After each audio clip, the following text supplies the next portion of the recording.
नमस्कार विप्रवरों। एक फ़कीर वन में कुटिया बनाकर रहता था। तब अकबर दिल्ली का बादशाह था। उस फ़कीर के पास बहुत से लोग आते थे। अतिथि सत्कार की उसकी इच्छा हुई। एक दिन उसने सोचा कि बिना रुपये पैसे के कैसे अतिथि सत्कार होगा। तो उसने सोचा चलिए बादशाह अकबर के पास जाकर देखता हूँ, उसका तो साधु फ़कीरों के लिए हमेशा द्वार खुला रहता है।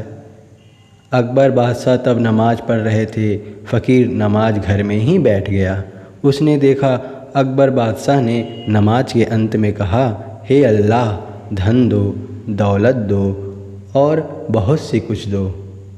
उसी समय फ़कीर उठकर नमाज घर से जाने का प्रयत्न करने लगे। अकबर बादशाह ने इशारे से रुकने को कहा। नमाज समाप्त होने पर बादशाह ने पूछा, आप आकर बैठ गए और फिर जाने क्यों लगे? फ़कीर ने कहा, वह आपके सुनने की बात नहीं है, मैं तो अब चलता हूँ।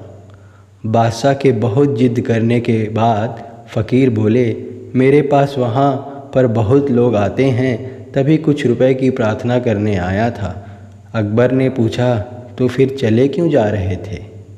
फ़कीर बोले, जब देखा कि तुम भी धन दौलत के भिखारी हो, तब मैंने मन में सोचा कि भिखारी से भीख क्या मांगूं, मांगना ही है तो अल्लाह के पास ही मांगूंगा।